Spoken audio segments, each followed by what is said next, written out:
There's a lot to analyze from the Season 1 finale of the show From, but let's start with some Easter eggs that we haven't explored before. The Registry. It appears that the people of the town may have actually kept a record of the times that people entered the town, as well as their point of origin. Interestingly, the entrances of new people appear to have been listed based on the season in which they arrived. We can read some familiar names such as Trudy, who arrived in spring, as well as Frank and his family arriving in the winter, which connects to Frank's mention of the last Christmas he had with the family during the choosing ceremony. That last Christmas, we got Megan her first dollhouse. We can also see what looks like a record of the people who chose to live in Colony House versus the town. In my preliminary analysis, I was not able to identify any consistent pattern in the number of people who entered the town each season, and it appears that the names of those who have died have been crossed out from the list. Given that it may be difficult for the people of the town to traditionally track time, as the town seems to be subject to temporal anomalies, it would make sense to record the entrances based on seasons. However, this almost seems like an allusion that the people who end up in the town are somehow being harvested for some purpose. I also believe this record may contain clues regarding potential relatives of the new residents of the town who may have gotten trapped in the town previously. The coordinates. The most interesting Easter egg seems to be a series of coordinates that can be found pinned to the board of the police station. What's even more interesting is that parts of each full set of coordinates appear to have been deliberately obscured in a way that makes it hard to obtain a precise absolute location. However, we can tell based on the latitudinal and longitudinal ranges that the first coordinates fall very close to France, and when put into Google Earth, the last one falls very close to Iceland. I wonder if these coordinates are a clue that the town is somehow moving across space, even if the town isn't necessarily occupying the same dimension or plane as the rest of the world. Also, I find it an interesting coincidence that in the Season 1 finale, we heard Kenny mention Iceland. Iceland. And Jade disclosing that he grew up in France. I grew up in France with my grandma. I suspect that this is all part of a larger phenomenon we're seeing in the show, like Ethan telling a made-up story that paralleled Sarah and Boyd's journey into the forest. Let's go to the tower. We have to get towards the light. Behold, the tower. As well as Christy reminiscing about the fiancé she left back in Grand Rapids, Michigan, and a boss from that same location arriving in the town the same day Christy was talking about it. Connecting this back to my previous line of analysis, all of this fits a concept that Carl Jung referred to as synchronicity, to describe events that seem to be meaningfully related but lack an evident causal relationship. A relatable example of synchronicity is when you start thinking of somebody and the phone suddenly starts ringing, and it's the same person you were thinking about. To you, there seems to be a meaningful connection between those two events, thinking about the person and that person calling you, but a third party may more easily dismiss that as a mere coincidence. This brief analysis further supports the idea that the town is some sort of psychic environment, a place where people can manifest the contents of their minds, and even attract or trigger certain events. This idea that the town is a collective mental landscape seems to be more evident after the season finale of the show, even though this doesn't necessarily explain the genesis and purpose of these plays. However, it makes for the perfect environment to tell a story about human nature and psychology, which one of the executive producers of the show expressed is the main goal beyond the show's mythology. At the same time, I believe that the mythology-based narrative that the producers are weaving together alone is incredibly elaborate and catching. Here are some new theories based on the Season 1 finale. The family trees. In my analysis of episode number 9, I mentioned how one of the dates that caught my attention was the Basque witch trials of 1609, when the largest recorded witch hunt in world history took place. The French Basque country already had a long-standing history of people being accused and suspected of witchcraft. People were easily accused of witchcraft if they exhibited any behavior or ability that seemed to be out of the ordinary. Given Jade's recent and very specific implication that his grandmother was French, I wonder if he's part of a family tree of witches, or rather, a family tree of people gifted with the ability to perceive beyond the physical realm. This possibility would add more interesting pagan elements to the show and could explain Jade's visions. The same would apply to people like Sarah, Victor, and Ethan, who also seem to be gifted. Additionally, a very interesting clue that Jade gave us this season finale was his comment about how when his grandmother died in France, he didn't want to move to the United States and leave her behind. Then somebody at the airport told them that when you go, they come with you. She said to me, they come with you when you go. I suspect this is foreshadowing of revelations we will have about the town in future seasons.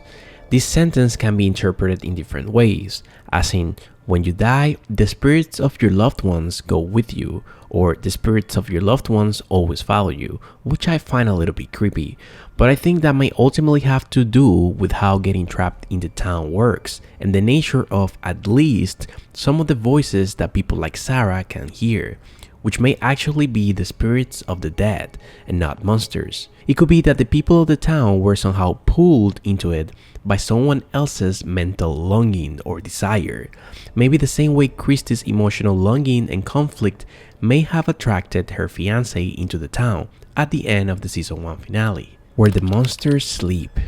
In the season 1 finale, we found out that the hole that Tabitha was digging in an attempt to trace the source of the electricity actually led to an underground chamber or system of tunnels where the monsters sleep during the day. We also discovered that Victor had apparently been teleported to this place from one of the faraway trees, and the boy in white had told him that Tabitha will come for him. In the words of Ethan, Victor's quest may have been to wait for Tabitha to guide her to safety after she falls into this underground chamber. With the revelation that the monsters sleep underground, the theory that the monsters may be crows during the day seems less likely, and the theory that they may be the equivalent of Draugrs or shape-shifting zombies in Norse mythology appears more plausible. However, considering the creative freedoms that the show is taking regarding the underlying mythology, it is possible that these creatures are something else or new. In this episode, we also learned that the creatures make their own drawings in the form of cave paintings that seem to tell a story about what they are and where they came from. The most notorious drawing we see is the yet unidentified symbol Jade keeps seeing in his visions, and what seemed like an Ansus rune with an extra line. Upon doing research, I discovered that the symbols the creatures are using may actually come from the Old Hungarian runic script, and the barely legible symbols we see in one of the sections of the wall may have been written in the numeric system for this Old Hungarian script. The creators of the show seem to be evidently using elements from different mythologies and cultures.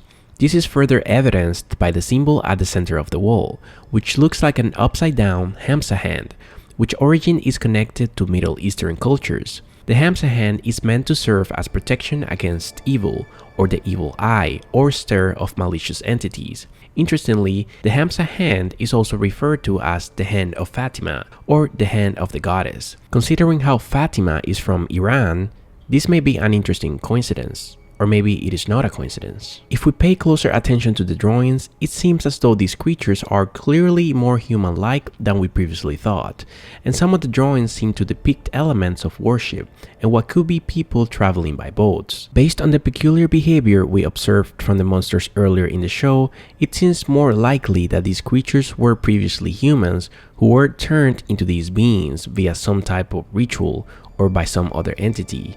Echoing Jasmine's comment on episode number 7. You have no idea how lonely it is out here. It wasn't my choice to be this way. Considering the possibility that Jade's ancestors may actually be connected to witchcraft and pagan worship, I wonder if this has something to do with why he alone seems to be having visions of this symbol, which also happens to be very important to the monsters. I also think it is interesting how Jade's instinct always told them that understanding the symbol was more important than the plan to get the radio to work. This connects to Jade's initial analysis of the town as a paradox that requires context and framing in order to be solved, and the symbology of the show may be the clue to help establish this context or framing. The voices. In a previous analysis of the show, I had suggested that the same voices that communicate with Sarah may be behind the mysterious activity of the jukebox, the radio static, and the flickering of the lights. The latter may have been desperate attempts of these voices to communicate with people, as they had told Sarah that they were desperate to find someone who could hear them. This then explains how, Boyd got a sign via the jukebox after he prayed to his wife and asked for a sign, and how Jim's tower seemed to have amplified the voice's signal enough to allow him to directly communicate with them. I suspect that at least some of these voices may actually be the spirits of the dead, and may naturally have different kinds of interests or intentions, which may not necessarily be malicious. This is noted by how the voice actually warned Jim that Tabitha was in danger. Jim Matthews. Who is this? Your wife shouldn't be digging that hole, Jim. But who or what are these voices? There are two details that may possibly help answer these questions. Since the beginning of the show, I have been wondering why the monsters first cut the tongues of their victims, especially if they supposedly enjoy seeing them suffer. The tongue also carries a lot of biblical symbology as having the power of life and death, and also being a source of evil. I wonder if the monsters cut the tongue as part of some type of ritual to silence the spirits of their victims in the afterlife. The producers also seem to have made an effort to highlight the removal of the tongue in the scene where the voices tell Sarah to kill Toby and to make it look like the monsters did it. Additionally, we again have Jade's comments about the spirits of our loved ones staying with us. I wouldn't be surprised if in future seasons we have more suggestions or revelations that the people who die in the town remain trapped in it in some ethereal or spiritual form. This possibility will also make sense if whatever the town is actually fitting on the psychic energy or pain of the people, as Boyd suggested. The Boy in White. A crucial scene in the season 1 finale of From was seeing the Boy in White once again appearing in a moment of crisis to help Boyd and Sarah, which I believe connected to my Jungian analysis of the show, where I explained that assuming that the town is a collective mental landscape, like a supermind, the Boy in White may represent the archetype of the inner child or the divine child, which manifests in moments of crisis to help guide us in the process of individuation or self-realization. According to Jung, the inner child can be viewed as a component of our identity or personality that lives in our unconscious minds or the forest of the unconscious, and is a contrast to our shadow self, which also resides in the depths of our unconscious minds and may be represented in the show by the monsters or any other terror-inducing creature. I recommend watching my previous Jungian analysis of the show where I explain this theory and concepts in detail. It was also interesting to find out that Sarah can actually see and telepathically hear the Boy in White, the same way Victor and presumably Ethan can. Previously, I have commented that the characters in the show that seem to be gifted with an ability to perceive beyond the physical realm also seem to be very childlike in character, and this applies to Jade, who mostly behaves like a hyperactive kid who had too much sugar before going to bed. Woo! Cucumbers are ready! Stop! Jesus Christ. I wonder if we will eventually see Jade communicating with the Boy in White in future seasons. Also, the last scene with the Boy in White helping Boyd and Sarah may support my theory that it was the Boy in White who indirectly helped Boyd to find the talismans when he first arrived in the town, by leading Boyd to the location of the talismans through the docks. Boyd's fate. Regarding Boyd's fate, especially after being bitten by spiders, I wanted to first point out that the venom of deadly spiders is currently being heavily researched as a potential treatment for Parkinson's disease, given some of the neuroprotective qualities that can be found in the venom of spiders. If the creators of the show were or are aware of this information, this could be something they could use to potentially justify the slowdown of the progression of Boyd's Parkinson's disease in future seasons. Considering that spiders in the show may be magical and seem to have psychic abilities, who knows, maybe their venom completely halts or cures Boyd's Parkinson's altogether. Additionally, I suspect that the place where Boyd was teleported may have been the inside of one of the chimneys we see in Colony House. Now, I could be wrong, but if this is the case, it is possible that someone at Colony House will hear him and help him get out of it. Alternatively, Boyd could try easily crawling up the walls, like Spider-Man, pun intended. Or there may just be an exit right below him. The reason why I suspect this may be Colony House is that in Victor's drawings, he highlighted what looks like different zones where the faraway trees may connect to. The cellar, the diner, and Colony House all appear to be different zones. The source of all mythologies. In my previous Jungian analysis of the show, I explained the concept of the collective unconscious, and that the forest is a symbol for the unconscious part of our minds, which is also traditionally represented as the bottom part of the iceberg, the parts of us we can't see, that we can't consciously access or make sense of, but still manifest as emotions, dreams, and impulses. Jung believed that the collective unconscious exists within the minds of all humans since the moment we are born, and in it live general ideas or archetypes that are the source of all the mythologies and legends throughout the world and throughout time. Jung used this concept of the collective unconscious to explain why the mythologies of so many different cultures throughout the world are so similar. I believe that the creators of From may have creatively implemented Jung's concept of the universal source of all mythologies into the show. This would explain why we see so many references from Norse mythology in the show, as well as what looks like mythological elements from different cultures, and even elements from children's fantasy books. This will actually be one of the most creative and fascinating approaches to integrating what for us, the audience, will look like multiple mythologies uniquely depicted within the show. Based on this interpretation, the town may be a place where all the source contents that inspire Norse mythology and all other myths around the world can manifest, a real-life depiction of the collective unconscious. This will give the producers the creative freedom of not having to precisely adhere to a given lore, since the real mythologies themselves are just different interpretations of this collective unconscious.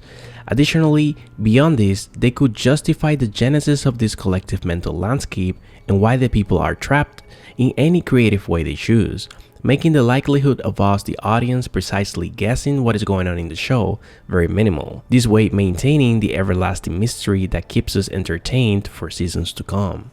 This is the end of the first part of my analysis for the season 1 finale of the show From. What are your thoughts and predictions regarding the next chapter of the series? Please feel free to leave them in the comment section and I will try to address them in my next video. I will also keep you posted with any relevant news regarding From, including the renewal confirmation and release dates for season 2. I also followed your recommendations to watch Severance and Raised by Wolves, and I have to say these shows are absolutely amazing. I will soon be releasing an interesting series of analytical videos for these shows, including a comparative analysis between From, Raised by Wolves, and Severance. If you would like to stay tuned with further analysis and interpretations of the show's episodes, please make sure to press the like button, subscribe to the channel, and hit the notification bell.